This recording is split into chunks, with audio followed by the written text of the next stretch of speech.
जी नमस्कार, रू study IQ channel में आपका स्वागत है।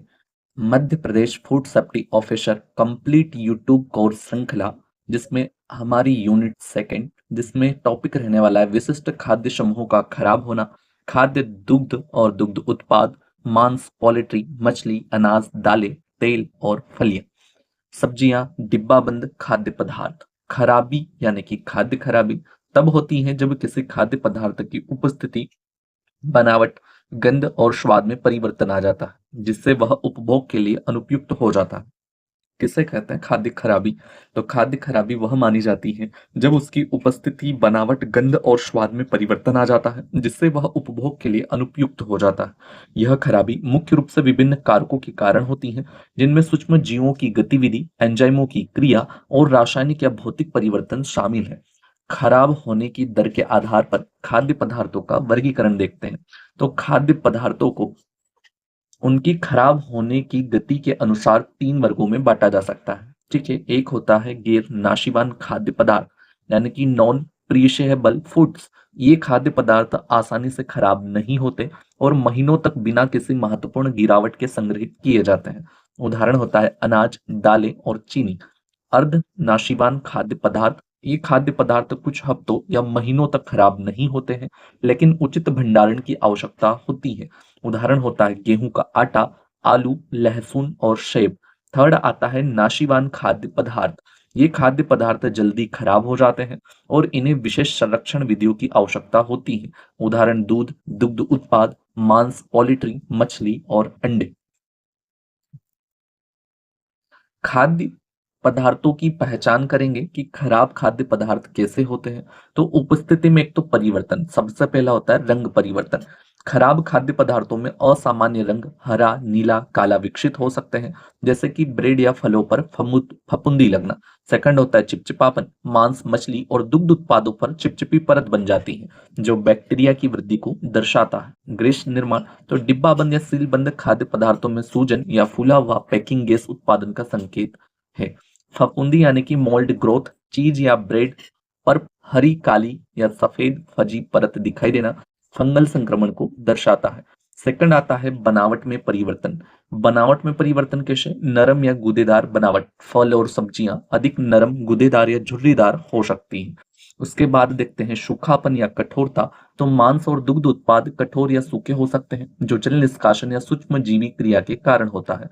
चिपचिपी परत देख लेते हैं। तो खराब मांस, पोल्ट्री और समुद्री भोजन पर चिपचिपी परत बन जाती है। थर्ड आता है गंध में परिवर्तन, चेंज इन स्मेल। तो खट्टी या सड़ी हुई गंध, खराब दूध, दही या मक्खन से तेज खट्टी या दुर्गंधित गंध आती है। सड़ी गली दुर्गंध, मांस, मछली और अंडों में सड़े हुए अमोनिया जैसे सल्फर युक्त गंध आ सकती है। खमीर या अल्कोहल जैसी गंध, तो ब्रेड, फल और फलों के रस से खमीर जैसी किण्वित गंध आ सकती है। स्वाद में परिवर्तन सिर्फ सुरक्षित होने पर जांचें। Change in tasty only if safe to check. कड़वा या खट्टा स्वाद, खराब दुग्ध उत्पाद, फल या पका हुआ चावल खट्टा स्वाद लेने लगते हैं। धातु या रासायनिक स्वाद की बात करें तो ऑक्सीकरण हुए वसा और तेलों में खराब हुए अप्रिय स्वाद हो सकता है। ध्वनि में परिवर्तन, change in sound for packaged foods, तो फीजिंग या बुलबुले बनने की आवाज। अगर कोई सीलबंद खाद्य पदार्थ खोलते ही गैस छोड़ता है या झाग बनने लगता है, जैसे फलों के रस या डिब्बाबंद सामान, तो यह किण्वन और खराबी का संकेत है। सिक्स आता है पैकिंग वाले खाद्य पदार्थों में खराबी के संकेत। फले हुए या फूले हुए या लीक होते डिब्बे। डिब्बाबंद खाद्य पदार्थों में सूजन, बैक्टीरिया वृद्धि और गैस उत्पादन को दर्शाती हैं। टूटी हुई या ढीली सील, टूटी हुई सील वाले खाद्य पदार्थों में संदूषण हो सकता है। असामान्य झाग या बुलबुले, तो तरल आधारित खाद्य पदार्थों जैसे जूस या सॉस में झाग या बुलबुले आना सूक्ष्म जीवी गतिविधि का संकेत है। खाद्य खराबी के कारण होने वाले रासायनिक परिवर्तन। खाद्य खराबी हमेशा दिखने योग्य नहीं होती, लेकिन इसके अंदर होने वाले रासायनिक परिवर्तन स्वास्थ्य समस्याओं का कारण बन सकते हैं। खराबी का प्रकार मुख्य रूप से खाद्य पदार्थों की संरचना, कार्बोहाइड्रेट, प्रोटीन, वसा पर निर्भर करता है। सूक्ष्म जीव इन पोषक तत्वों को तोड़कर अवांछनीय परिवर्तनों को जन्म देते हैं। आता है कार्बोहाइड्रेट का विघटन, यानी कि डिग्रेडेशन ऑफ कार्बोहाइड्रेट। परिचय की बात करें तो खाद्य पदार्थों में कार्बोहाइड्रेट विभिन्न रूपों में पाए जाते हैं, जिनमें मोनोसेकेराइड, डाइसेकेराइड और ओलिगोसेकेराइड और पॉलीसेकेराइड शामिल हैं। प्राकृतिक रूप से पाए जाने वाले कार्बोहाइड्रेट मुख्यतः डाइसेकेराइड और पॉलीसेकेराइड होते हैं। विघटन प्रक्रिया, तो बैक्टीरिया और एंजाइम जटिल कार्बोहाइड्रेट को सरल यानी कि मोनोसेकेराइड्स में तोड़ते हैं। प्रभाव की बात करें तो यह प्रक्रिया भोजन को नरम या तरल बना देती है, जिससे यह बेस्वाद और अनुपयोगी हो जाता है। उदाहरण की बात करें तो फल और सब्जियां मुलायम हो जाती हैं। स्टार्च युक्त खाद्य पदार्थ जैसे कि उबला चावल किण्वन के कारण खट्टा स्वाद लेने लगता है। अब बात करते हैं हम वसा का विघटन यानी कि डिग्रेडेशन ऑफ फैट्स। परिचय की बात करें तो वसा ग्लिसरॉल और फैटी एसिड्स के एस्टर होते हैं, जिन्हें ग्लिसराइड्स भी कहा जाता है। ये जल अपघटन यानी कि हाइड्रोलिसिस और ऑक्सीडेशन जैसे रासायनिक प्रतिक्रियाओं से गुजरते हैं, जिससे उनके स्वाद और गंध में बदलाव आता है। सूक्ष्मजीवी क्रिया, तो शुद्ध वसा सीधे सूक्ष्म जीवों द्वारा प्रभावित नहीं होती, लेकिन इसके विघटन के लिए जलीय माध्यम जैसे मक्खन, क्रीम, मार्जरीन की आवश्यकता होती है। विघटन उत्पाद सूक्ष्म जीव वसा को ग्लिसरॉल मुक्त फैटी एसिड, कीटोन और अल्कोहल में तोड़ते हैं। प्रभाव की बात करें तो इस प्रक्रिया में बासीपन, अप्रिय स्वाद, दुर्गंध उत्पन्न होती है। प्रोटीन का विघटन यानी कि डिग्रेडेशन ऑफ प्रोटीन। परिचय की बात करें तो ये अमीनो एसिड से बने होते हैं जो पेप्टाइड बॉन्ड से जुड़े होते हैं। मूल रूप से प्रोटीन सूक्ष्म जीव हमले के प्रति प्रतिरोधी होते हैं, लेकिन डाइपेप्टाइड्स और मुक्त अमीनो एसिड जो ताजे मांस, मछली और पोल्ट्री में होते हैं जल्दी खराब हो सकते हैं। सूक्ष्मजीवी विघटन की बात करें तो खाद्य खराबी तब होती है जब सूक्ष्मजीव अमीनो एसिड्स पर कार्य करते हैं। प्रोटीन खराबी के प्रकार, जिसमें सड़न होता है, अवायुकीय विघटन, हाइड्रोजन सल्फाइड, अमोनिया और केड़ावेरिन जैसे दुर्गंध युक्त गैसों को उत्पादन करता है। विघटन की बात करें तो एरोबिक विघटन यानी कि रंग परिवर्तन और बनावट में बदलाव लाता है। प्रभाव, तेज दुर्गंध, चिपचिपी परत और प्रोटीन का विघटन होता है, जिससे भोजन पूरी तरह से अनुपयोगी हो जाता है। दुग्ध और दुग्ध उत्पादों की खराबी, spoilage in milk and milk product. ठीक है, देखते हैं कौन कौन से होते हैं। तो वो देखेंगे, सबसे पहले आता है दूध की खराबी के स्रोत, सोर्स ऑफ मिल्क स्पॉइलेज। दूध विभिन्न चरणों से दूषित हो सकता है, जिससे उसमें बैक्टीरिया बढ़ने लगते हैं। सबसे पहले आता है दुग्ध दोहन। ठीक है, मिल्किंग के दौरान यानी कि मास्टाइटिस, थन संक्रमण से ग्रसित गायों और भैंसों द्वारा बैक्टीरिया का संचरण। दूषित धोने के उपकरण और बर्तन खराबी के कारक जीवाणुओं को फैला सकते हैं। हैंडलिंग एंड परिवहन के दौरान तो अस्वच्छ हाथों से दूध में बैक्टीरिया का स्थानांतरण, दूषित भंडारण या बर्तन सूक्ष्म जीवों को पनपने देते हैं।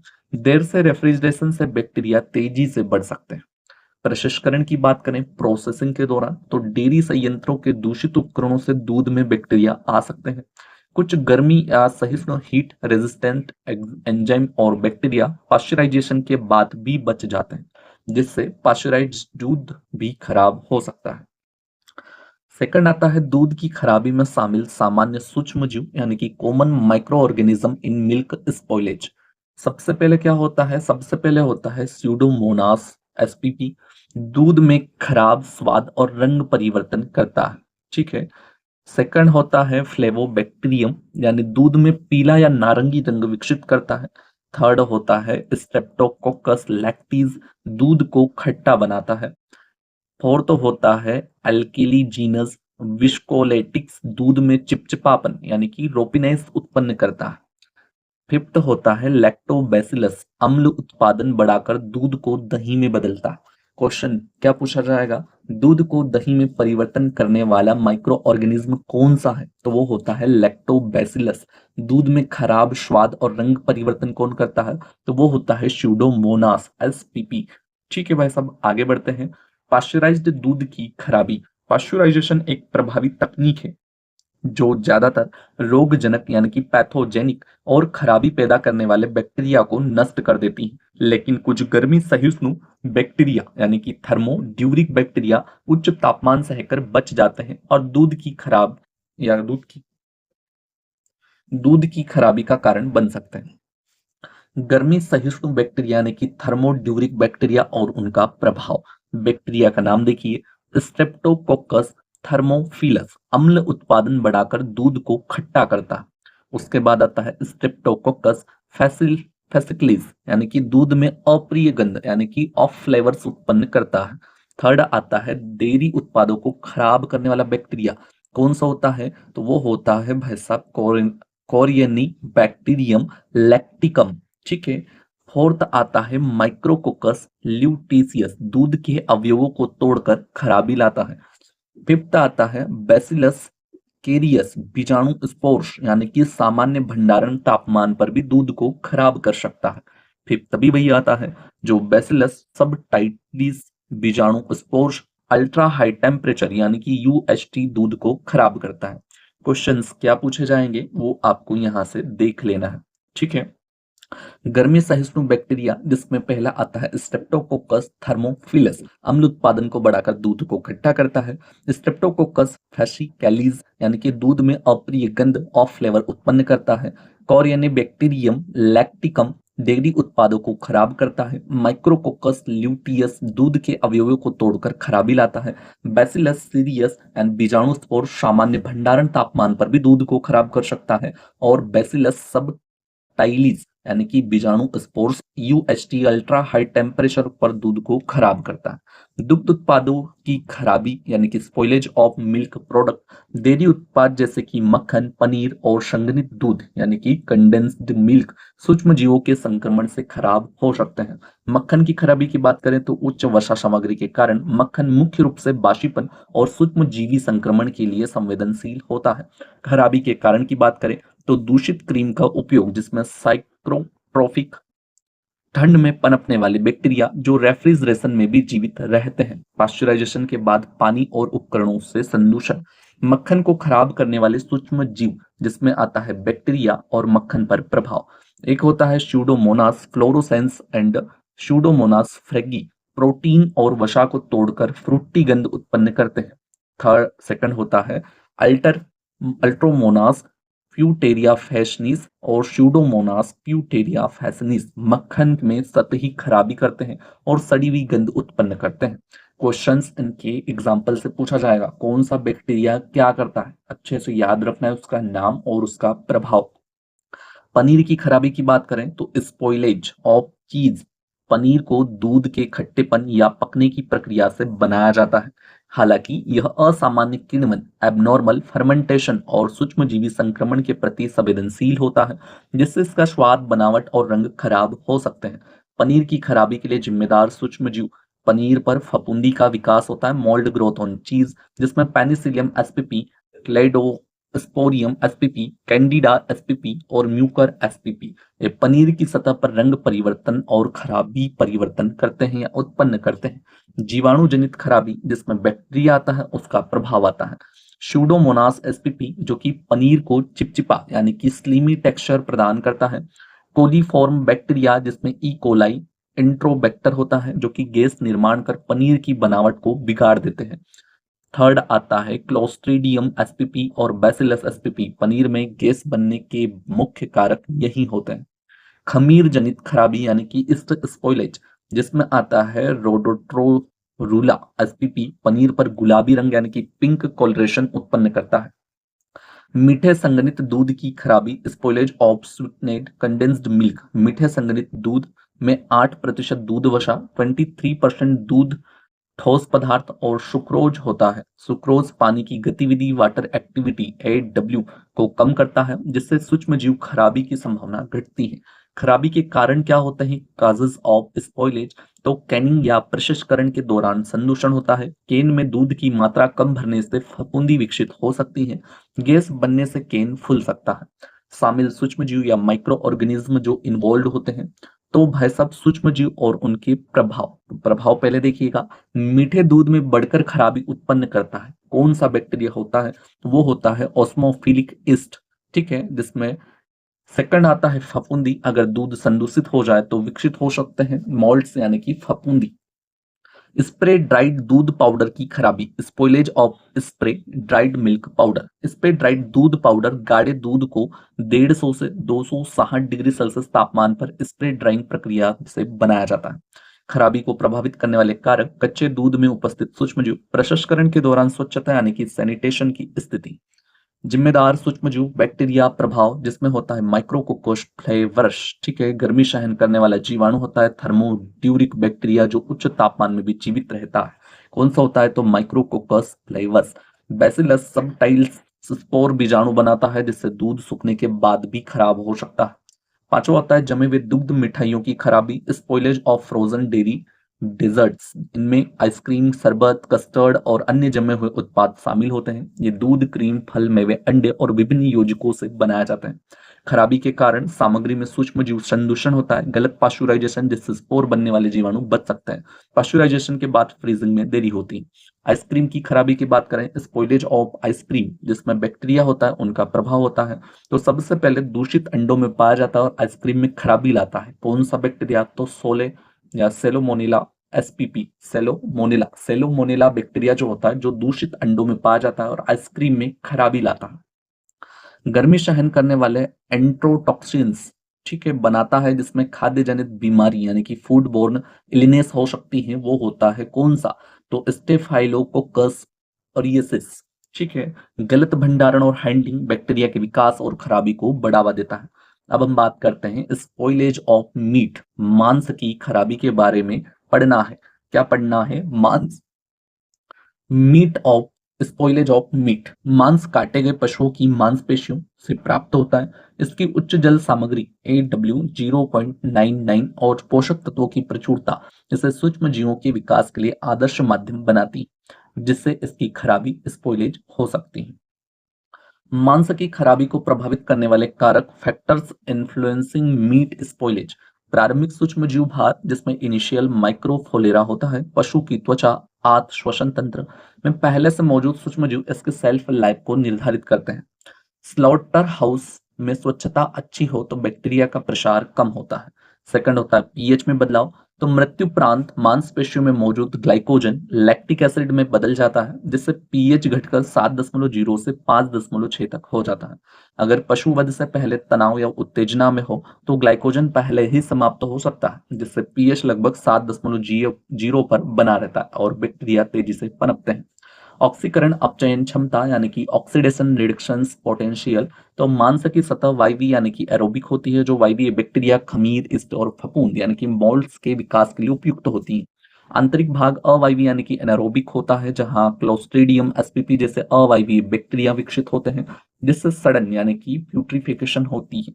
क्लोस्ट्रीडियम परफ्रिंजेनिस विषाक्त अपघटन उत्पाद, ठीक है, जिसमें हाइड्रोजन सल्फाइड अमोनिया उत्पन्न कर मांस की खराबी का कारण बनता है। तापमान का प्रभाव, 20 डिग्री सेल्सियस से अधिक तापमान पर अवायवीय बैक्टीरिया हावी हो जाते हैं। कटा हुआ मांस यानी कि मीट जो होता है अधिक ऑक्सीजन प्रदान करता है जिससे वायवीय एवं विकल्पी अवायवीय बैक्टीरिया बढ़ते हैं। अर्थात कटा हुआ जो मांस होता है वो अधिक ऑक्सीजन प्रदान करता है यानी कि O2 की उसमें जो संभावना होती है अधिक होती है जिससे वायवीय एवं विकल्पीय अवायवीय बैक्टीरिया बढ़ते हैं। मनोप्रेत जीवाणु जैसे कि सूडोमोनास एसपीपी रेफ्रिजरेटर तापमान 0 से 4 डिग्री सेल्सियस पर भी विकसित हो सकते हैं और मांस को खराब कर सकते हैं। मांस की खराबी के लिए जिम्मेदार सूक्ष्म जीव, micro organism responsible for meet spoilage. सूक्ष्म जीव की बात करेंगे और प्रभाव की बात करेंगे जिसमें स्यूडोमोनास होता है, सतह पर चिपचिपापन यानी कि स्लिम और रंग परिवर्तन डिस्कलरेशंस को उत्पन्न करता है। बैसिलस क्या होता है, प्रोटीन का अपघटन यानी कि decomposition of protein, bacillus SPP.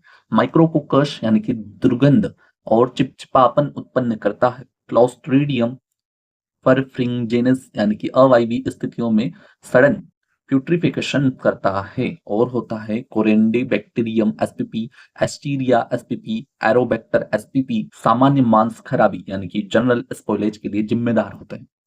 अब हम बात करते हैं मांस में फफूंदी जनित खराबी जिसमें कुछ फीचर्स होते हैं और मॉल्ड्स इन्वॉल्व होते हैं। सबसे पहला आता है विस्कर फफूंदी। विस्कर फफूंदी के लिए कौन सबसे ज्यादा होता है, तो वो एक होता है म्यूकर इंसिस्टेंकस, ठीक है। और बात करेंगे तो वो होता है थैमेंडियम केटोकैलोडिओइड्स, टेलेंजेंस, म्यूकर, म्यूकिडियो, ठीक है। सफेद डब्बे यानी कि व्हाइट स्पॉट्स में स्पोट्रिकम कैरेनीज, काले धब्बे में क्लेडोस्पोरियम हर्बेरियम, हर्बेरम। हरे पेज में होता है पेनिसिलियम एक्सपेंसम और पेनिसिलियम एस्प्यूरिलम, ठीक है। मांस की खराबी को रोकने के उपाय, रेफ्रिजरेशन 0 से 4 डिग्री सेल्सियस सूक्ष्मजीवी वृद्धि को धीमा करता है, लेकिन स्यूडोमोनास spp जैसे जीवाणु प्रजातियां फिर भी बढ़ सकती है। डीप फ्रीजिंग -18 डिग्री सेल्सियस और इससे कम बैक्टीरिया की गतिविधि को रोकता है, लेकिन उन्हें पूरी तरह नष्ट नहीं करता। स्लॉटर हाउस में स्वच्छता यानी कि प्रारंभिक संदूषण इनिशियल कंटामिनेशन को कम करता है। वैक्यूम फ्रीजिंग यानी कि ऑक्सीजन की मात्रा को कम करता है, जिससे वायवीय बैक्टीरिया विकास धीमा हो जाता है। पोल्ट्री और पोल्ट्री उत्पादों की खराबी, spoilage of poultry and poultry product. Poultry मांस में चिकन, बतख, टर्की और अन्य पक्षियों की मांसपेशियां शामिल होती हैं। ड्रेस्ड चिकन का उपयोग आमतौर पर संसाधित पोल्ट्री मांस के लिए किया जाता है। अन्य मांस की तरह पोल्ट्री भी अनुचित भंडारण स्थितियों में सूक्ष्म जीव जनित खराबी यानी कि माइक्रोबियल स्पॉइलेज के प्रति संवेदनशील होती है। ठीक है। पोल्ट्री मांस की खराबी, जिसमें सूक्ष्मजीवी संदूषण और वृद्धि प्रसंस्करण जैसे कि आंतों को निकालने के बाद पोल्ट्री मांस आमतौर पर ठंडे वातावरण में रखा जाता है। बैक्टीरियल वृद्धि मुख्य रूप से मांस की सतह पर होती है। खराब होने के संकेत की बात करें तो प्रारंभिक दुर्गंध यानी कि ऑफ ऑर्डर्स, सतह पर चिपचिपापन यानी कि स्लिम फॉर्मेशन, पोल्ट्री मांस खराब होने वाले सूक्ष्मजीव, स्पॉइलेज माइक्रो ऑर्गेनिज्म, तापमान पर 10 डिग्री सेल्सियस पर स्यूडोमोनास प्राथमिक खराबी कारक होते हैं। तापमान 10 डिग्री सेल्सियस से ज्यादा होता है तो माइक्रोकोकस, एल्केल एल्किलीजीनस और फ्लेवोबैक्टीरियम। ठीक है। पोल्ट्री उत्पादों की खराबी, नवजात अंडे पूरी तरह निष्कलंक होते हैं, लेकिन निम्न कारणों से संदूषण हो सकता है। छिलके में दरार, क्रैक्स इन द स्नेल, जिससे बैक्टीरिया अंदर प्रवेश कर सकते हैं। धोने से सतह की नमी बढ़ जाती है, जो सूक्ष्म जीव के विकास को प्रोत्साहित करती है। अगर भाई साहब आप अंडे को धो दोगे तो पानी की नमी के कारण सूक्ष्म जीव पनपना चालू हो जाते हैं। एक होता है छिलके में अगर दरार पड़ गई तो दरार के माध्यम से बैक्टीरिया अंदर प्रवेश कर सकते हैं और उसे खराब कर सकते हैं। अंडे को खराब करने वाले सूक्ष्म जीव की बात करें तो बैक्टीरिया जो अंडों की खराबी के लिए जिम्मेदार है, सबसे प्रमुख होता है स्यूडोमोनास एसपीपी, और कुछ याद हो या ना हो स्यूडोमोनास एसपीपी। सेकंड होता है माइक्रोकोकस बैसिलस, प्रोटियस, एल्केलीजीनस, फ्लेवोबैक्टीरियम और साल्मोनेला। ठीक है। रोग जनक होता है पोटेंशियल पैथोजन, कौन होता है तो सल्मोनेला एसपीपी। फफूंदी जो अंडों की खराबी का कारण बन सकता है, पेनिसिलियम, एस्परजिलस, क्लेडो क्लेडोस्पोरियम और म्यूकर और राइजोपस। म्यूकर और राइजोपस ये थोड़ा नाम अलग आएगा, इसे बाद में हम समझाएंगे। नोट, अंडों में बैक्टीरिया जनित खराबी फफूंद जनित खराबी से अधिक आम होती है। अंडों की खराबी के प्रकार, तो अंडों की खराबी सामान्यतः रोटिंग कहा जाता है, जो विशिष्ट दुर्गंध और रंग परिवर्तन उत्पन्न करता है। रोटिंग किसे कहा जाता है तो सामान्यतः अंडों की खराबी को। कैंडलिंग क्या होता है तो कैडलिंग नामक विधि का उपयोग अंडों में दरारें और खराबी की पहचान के लिए किया जाता है, जिससे अंडे को प्रकाश स्रोत के सामने घुमाकर जांचा जाता है। अब रॉट के प्रकार कुछ होते हैं, जिसमें कारक सूक्ष्मजीव यानी कि कॉजेटिव ऑर्गेनिज्म होते हैं और विशेषताएं होती हैं। ठीक है। ब्लैक रॉट्स क्या होते हैं तो जिसमें प्रोटियस एसपीपी, एरोमोनास होता है और स्यूडोमोनास होता है। विशेषताएं बात करें तो गहरे भूरे या काले रंग के साथ सड़े अंडे जैसी दुर्गंध होती है हाइड्रोजन सल्फाइड के कारण। रेड रॉट्स देखे हैं तो ये होता है सेरिटिया मेर्केशियंस। ठीक है। लाल रंग का स्पष्ट परिवर्तन। पिंक रॉट्स होता है तो वो होता है स्यूडोमोनास एसपीपी, हल्का गुलाबी रंग। ग्रीन रॉट्स में भी स्यूडोमोनास फ्लोरोसेंस होता है, हरा रंग यूवी लाइट के नीचे चमकता है। और कलरलेस रॉट्स होता है जो होता है एसिंटोबैक्टर एसपीपी और एल्केलीजिन्स एसपीपी। स्यूडोमोनास एसपीपी को स्पष्ट रंग नहीं होता, लेकिन अंडा अधिक पानीदार दिखता है।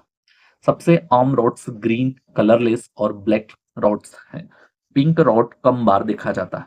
पिंक रॉट बहुत कम बार देखा जाता है। मछली और अन्य समुद्री खाद्य पदार्थों की खराबी, spoilage of fish and other seafood. तो मांस और पोल्ट्री के बाद मछली और समुद्री खाद्य पदार्थ विश्व स्तर पर सबसे अधिक खपत किए जाने वाले पशु आधारित खाद्य पदार्थ हैं।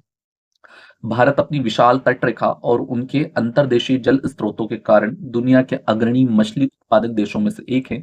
भारत में अंतर्देशीय यानी कि मछली मुख्य रूप से घरेलू खपत के लिए उपयोग की जाती है, जबकि समुद्री मछली का बड़ा भाग निर्यात किया जाता है। ताजी मछली भारत में सबसे अधिक खपत की जाती है, हालांकि सूखी और नमयुक्त मछली का भी व्यापक रूप से उपयोग किया जाता है। मछली की खराबी की बात करें तो स्पॉइलेज ऑफ फिश, मछली की खराबी को प्रभावित करने वाले कारक, फैक्टर्स इन्फ्लुएंसिंग फिश स्पॉइलेज। मछली का प्रकार, वसायुक्त मछलियां अधिक खराब होती हैं क्योंकि इनमें मौजूद असंतृप्त वसा यानी कि अनसैचुरेटेड फैट्स जल्दी ऑक्सीकृत हो जाते हैं। पतली मछलियों की बात करें तो जल्दी खराब होती हैं क्योंकि उनमें रिगर मार्टिस तेजी से विकसित होता है। प्रारंभिक सूक्ष्म जीव भार की बात करें तो नई पकड़ी गई मछली होती है। मांस और आंतरिक अंग शुरू में निष्कलंक होते हैं। मछली की त्वचा, गलफर्स एंड गिल्स और आते पानी की गुणवत्ता के अनुसार बैक्टीरिया से संक्रमित हो सकते हैं। प्रदूषित जल में पकड़ी गई मछलियां उच्च सूक्ष्मजीवी भार यानी कि माइक्रोबियल लोड वाली होती हैं। वायु और जल स्रोतों का तापमान देख लेते हैं। Temperature of air water sources, गर्म पानी की मछलियां, इन मछलियों में मेसोफिलिक बैक्टीरिया पाए जाते हैं। ठंडे पानी की मछलियां तो इनमें साइकोट्रोपिक बैक्टीरिया पाए जाते हैं। पकड़ने के बाद मछली का प्रबंधन, तो मछली को संपूर्ण सिर कटी या आत निकाली गई स्थिति में संग्रहित किया जाता है। गटेड मछलियां, तो गटेड फिश संपूर्ण मछली ऑल फिश की तुलना में अधिक समय तक सुरक्षित रहती हैं। अनुचित भंडारण जैसे मछलियों को सही अंतराल के बिना ढेर करना जल्दी खराबी का कारण बनता है।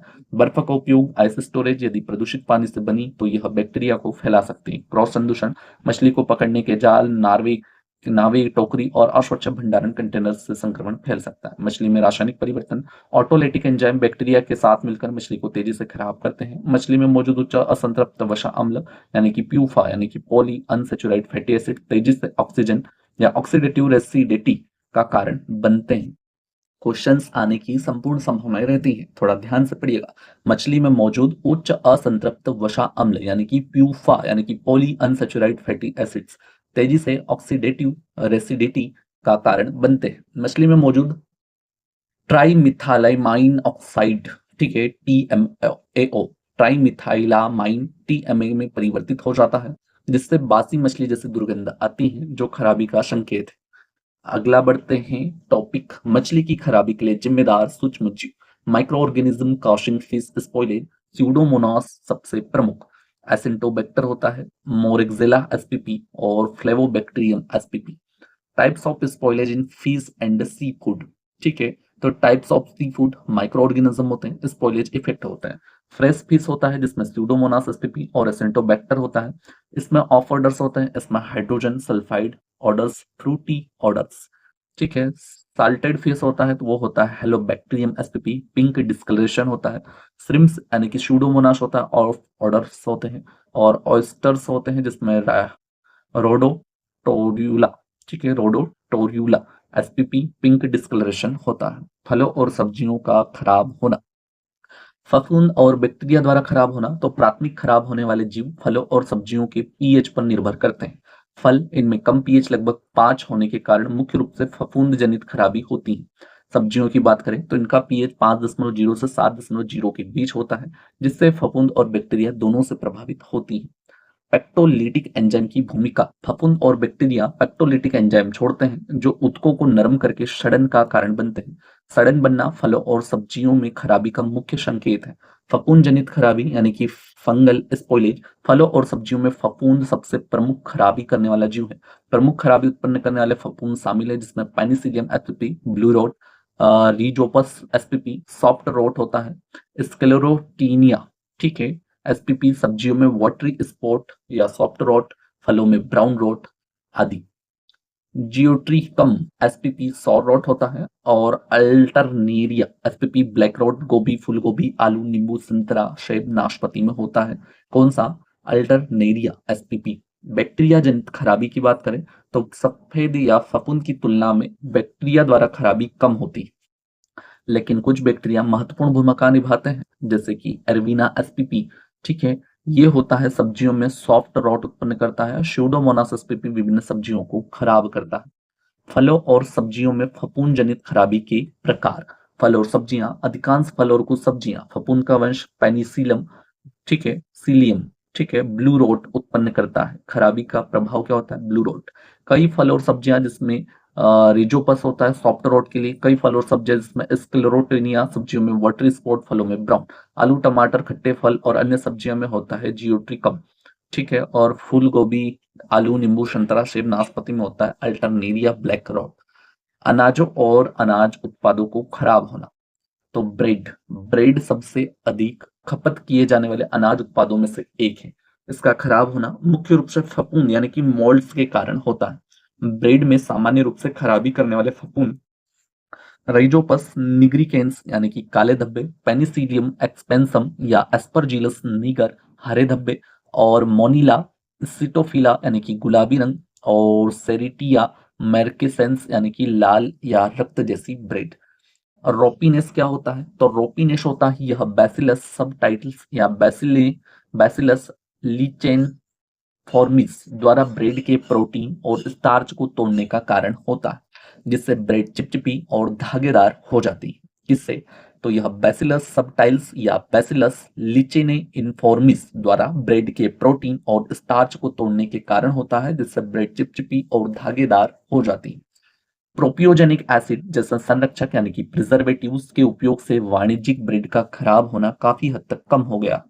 उदाहरण, चपाती जो भारत में एक आम गेहूं आधारित भोजन है, 90 से 95% आर्द्रता के बावजूद पॉलीथीन में 7 दिन तक ताजा रह सकती है। इसके बाद एस्परजिलस एसपीपी चपाती को खराब कर सकता है। केक या पेस्ट्री और अन्य उत्पाद, तो मोल्ड केक या अन्य बेकरी उत्पादों की मुख्य खराबी का कारण है। उच्च जल सक्रियता यानी कि हाई वाटर एक्टिविटी वाले उत्पाद जैसे क्रीम युक्त पेस्ट्री, डेयरी उत्पाद, अंडे अधिक तेजी से खराब होते हैं। स्टेफिलोकाकस ऑरियसिस आमतौर पर पेस्ट्री में पाया जाता है क्योंकि इसमें दुग्ध उत्पादों का उपयोग किया जाता है। इस तरह की बात करें, फफूंद मोल्ड्स उच्च चीनी वाले टॉपिंग या फलों की परत में पनप सकते हैं, लेकिन निम्न पीएच के कारण बैक्टीरिया अधिकतर नहीं पनपते। 5 डिग्री सेल्सियस तापमान पर रेफ्रिजरेशन करने से केक और पेस्ट्री के खराब होने का खतरा कम किया जाता है। सॉफ्ट ड्रिंक, फलों के रस और फलों के संरक्षित उत्पादों का खराब होना। सॉफ्ट ड्रिंक्स, फलों के रस और फलों से संरक्षित उत्पाद आमतौर पर उपयोग किए जाने वाले पेय पदार्थ हैं जो टेट्रा पैक कैन और बोतलों में उपलब्ध होते हैं। ये अम्लीय होते हैं, इनमें अक्सर रोगाणुरोधी तत्व मौजूद होते हैं, फिर भी सूक्ष्म जीवों के कारण खराब हो सकते हैं। पहले होता है संरचना और परिरक्षण यानी कि composition and preservation. Soft drink एक कार्बोनेट या नॉन कार्बोनेटेड हो सकते हैं। कार्बोनेटेड ड्रिंक्स में पेयजल में कार्बन डाइऑक्साइड CO2 मिलाया जाता है, साथ ही फ्लेवर और रंग डाले जाते हैं। इनमें स्वीटनर, झाग उत्पन्न करने वाले तत्व यानी कि फॉर्मिंग एजेंट्स और इमल्सिफाइंग एजेंट्स मिलाए जाते हैं। नॉन कार्बोनेटेड ड्रिंक्स में फलों का रस और विटामिन सी हो सकता है। फलों के रस की बात करें तो पके हुए फलों से निकाला जाता है और स्वाद बढ़ाने के लिए पतला यानी कि डाइल्यूटेड और मिश्रित यानी कि ब्लेंडेड किया जाता है। फलों के संरक्षित उत्पाद की बात करें तो ये एकल या मिश्रित फलों से बने चिपचिपे या अर्ध ठोस उत्पाद होते हैं। इनमें पैक्टीन, गोंद जेली बनाने वाले तत्व होते हैं। संघनित पेय की बात करें तो इनमें फल हो सकते हैं और नहीं भी, और इन्हें उपभोक्ता की पसंद के अनुसार पतला डाइल्यूट करना आवश्यक होता है। इन पेय पदार्थों में प्राकृतिक रोगाणुरोधी गुण होते हैं, जैसे निम्न पीएच, कम जल सक्रियता और संरक्षक जो सेल्फ लाइफ बढ़ाते हैं। फिर भी यीस्ट, फफूंद और कुछ बैक्टीरिया के कारण इनमें खराबी हो सकती है। ईस्ट द्वारा खराबी, तो फलों से बने उत्पादों में ईस्ट मुख्य खराबी का कारक होते हैं क्योंकि ये अम्लीय और चीनी वाले वातावरण में पनपते हैं। ईस्ट की विशेषताओं की बात करें तो ऑस्मोफिलिक, उच्च चीनी सहन कर सकते हैं। एनेरोबिक वृद्धि, ऑक्सीजन के बिना भी बढ़ सकते हैं। कम पोषण आवश्यकता यानी कि लो न्यूट्रिशनल रिक्वायरमेंट। खराबी उत्पन्न करने वाले प्रमुख ईस्ट प्रजातियां देख लेते हैं, तो वो होता है, एक तो होता है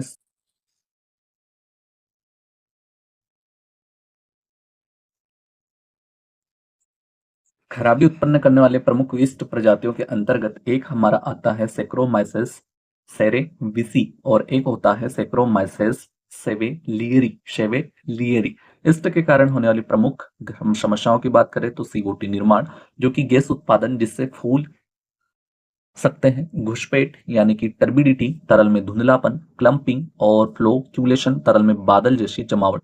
इस तरह सबसे अधिक डिब्बाबंद फलों के उत्पादों में समस्या उत्पन्न करते हैं, जिससे उत्पाद की गुणवत्ता खराब हो जाती है।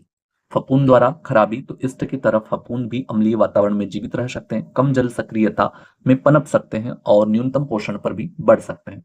अब हम बात करते हैं, हालांकि अधिकांश फफूंद कठोर एरोब्स यानी कि स्ट्रिक्ट एरोब्स होती हैं, जिससे इनकी वृद्धि उन फलों के उत्पादों में सीमित होती हैं जिनका रेडॉक्स पोटेंशियल कम होता है। फलों के उत्पादों को खराब करने वाली सामान्यतः फफूंद होती है पेनिसिलियम नोटेटम, पेनिसिलियम और रोक्यूफोर्टी और क्लेडोस्पोरियम एसपीपी और बायोको क्लेमाइसिस एसपीपी। इस की तुलना में फफूंद उच्च तापमान सहन कर सकती हैं और पाश्चराइजेशन किए गए फलों के उत्पादों में भी जीवित रह सकती है। महत्वपूर्ण उष्मा प्रतिरोधी यानी कि हीट रेजिस्टेंट फफूंद की बात करें तो वो होता है बाइकोकोलेमस फुलवा और थर्मोकस एरोनेटिकम। ठीक है। बैक्टीरिया द्वारा खराबी, तो कुछ बैक्टीरिया भी फलों के उत्पादों और सॉफ्ट ड्रिंक्स को खराब कर सकते हैं। मुख्य रूप से खराबी होने वाले बैक्टीरिया की बात करें तो वो होता है लैक्टोबैसिलस, और एक होता है ल्यूकोनस्टॉक, और थर्ड होता है ग्लूकोनोबैक्टर एसपीपी। लैक्टिक एसिड बैक्टीरिया द्वारा खराबी से उत्पन्न समस्याएं सॉफ्ट ड्रिंक्स में अपारदर्शिता होती है, तरल में धुंधलापन, गैस बुलबुले बनना और कंटेनर का फटना यानी कि बर्स्टिंग ऑफ कंटेनर। विविध खाद्य पदार्थों की खराबी होती है, ठीक है, वो हम देख लेते हैं। तो मिठाइयाँ और कन्फेक्शनरी उत्पादों की खराबी। तो कन्फेक्शनरी उत्पाद क्या होते हैं? वे मीठे पदार्थ होते हैं जो चीनी पर आधारित होते हैं और जिनमें कोको कोला, चॉकलेट, फल और दूध उत्पाद जैसे घटक शामिल होते हैं। इन उत्पादों की खराबी मुख्य रूप से उन सामग्रियों पर निर्भर करती है जो उनकी तैयारी में उपयोग की जाती है। मुख्य घटक होता है चीनी, वनस्पति तेल, दुग्ध उत्पाद, अंडे, खाद्य गोंद, नट्स और फल। आगे बढ़ते हैं। स्वाद और स्थिरीकरण एजेंट होते हैं, फ्लेवर एंड स्टेबलाइजिंग एजेंट्स भी होते हैं। मुख्य खराबी पैदा करने वाले जीवाणु और फफींद होते हैं। ऑस्मोफिलिक ईस्ट होता है। गैस उत्पन्न उत्पन्न करने वाले बैक्टीरिया के अंतर्गत क्लोस्ट्रोडियम, ठीक है, क्लोस्ट्रीडियम होता है। और ऑस्मोफिलिक ईस्ट के अंतर्गत कौन होता है? तो वो होता है भाई साहब सेक्रोमाइसिस सेवेलियरी, ठीक है। सोलमोनेला की बात करें तो नारियल, चॉकलेट, दूध उत्पादन, अंडे का सफेद भाग और मसालों को दूषित कर सकता है। कौन? सोलमोनेला। आगे बात करते हैं हम वसा और तेल की। फैट्स की खराबी होती है। तो वसा और तेल कई पदार्थों का महत्वपूर्ण घटक है, लेकिन ये रासायनिक परिवर्तनों के कारण खराब हो सकते हैं। जैसे ऑटोक्सीडेशन के कारण इनमें विकृत स्वाद यानी कि ऑफ फ्लेवर उत्पन्न होता है, जिससे रेसिडिटी यानी कि बाशीपन आ जाता है। माइक्रोबियल खराबी यानी कि माइक्रोबियल स्पॉइलेज। लिपोलिटिक सूक्ष्मजीव की वसा को फ्री फैटी एसिड्स और ग्लिसरॉल में तोड़ते हैं, जिससे रेसिडिटी बढ़ती है। वसा और तेल खराब करने वाले बैक्टीरिया के अंतर्गत स्यूडोमोनास होता है, बैसिलस होता है, ऑक्रोमोबैक्टर होता है और माइक्रोकोकस होता है। वसा और तेल खराब करने वाले फफूंद जिसमें जियोट्रिकम होता है, पेनिसिलियम होता है, एस्परजिलस भी होता है। खराबी से प्रभावित खाद्य पदार्थ मक्खन, मार्जरीन, वनस्पति तेल और मेयोनेज होता है। मसाले और सुगंधित पदार्थों की खराबी की बात करें तो मसाले और सुगंधित पदार्थ भोजन में स्वाद बढ़ाने के लिए उपयोग किए जाते हैं। मुख्य रूप से पौधों से प्राप्त होता है। काली मिर्च, अदरक, लौंग, दालचीनी, मिर्च। मसालों की खराबी स्पॉइलेज ऑफ स्पीसीज होती है। मसालों में मुख्य रूप से फफूंद या मोल्ड के कारण खराबी होती है। इनमें माइकोटॉक्सिन्स जैसे कि अफ्लाटॉक्सिन्स पाई जा सकती हैं, जिसमें काली मिर्च मिर्ची में अधिक मात्रा में हो सकती है। चूंकि मसाले अक्सर पकाने के बाद भी भोजन में मिलाए जाते हैं, वे रोगजनक जीवाणुओं के वाहक होते हैं। खराबी के लिए जिम्मेदार रोगजनक जीवाणु जिसमें क्लोस्ट्रीडियम परफ्रिंजिनस होता है, बैसिलस कैरियर्स होता है, सॉल्मेनोला होता है आदि। माइक्रोबियल तकनीकी सूक्ष्म जीव के प्रकार, उनकी आकृति विज्ञान, कल्चर मीडिया की तैयारी, एसपीसी और टीपीसी, ये हम पढ़ने वाले हैं नेक्स्ट लेक्चर में यानी कि अगले वीडियो में। अगर आपको ये सारी जानकारी, वीडियो, लेक्चर, कंटेंट पसंद आ रहा हो तो वीडियो को लाइक कीजिए, चैनल को सब्सक्राइब कीजिए। इन नोट्स की पीडीएफ टेलीग्राम ग्रुप पर अवेलेबल करवा दी जाएगी। रू स्टडी आईक्यू के नाम से टेलीग्राम चैनल है, जिसकी लिंक आपको वीडियो लेक्चर्स में भी प्रोवाइड कराई गई है। कृपया डिस्क्रिप्शन में जाकर ग्रुप से जुड़ना न भूलें और बेल आइकन को दबाना न भूलें, ताकि सबसे पहले आपको वीडियो की जानकारी अवेलेबल हो सके। ठीक है, मिलते हैं अगले वीडियो में। तब तक के लिए जय हिंद, जय भारत। आई होप आप सबकी तैयारी अच्छी चल रही होगी और आप अपने कंटेंट पर ज़्यादा से ज़्यादा फोकस कर रहे होंगे। जल्द ही हम हमारी सीरीज को अगर अच्छा सपोर्ट मिलता है तो एमसीक्यू सीरीज भी जल्द लॉन्च की जाएगी। धन्यवाद। जय हिंद, जय भारत।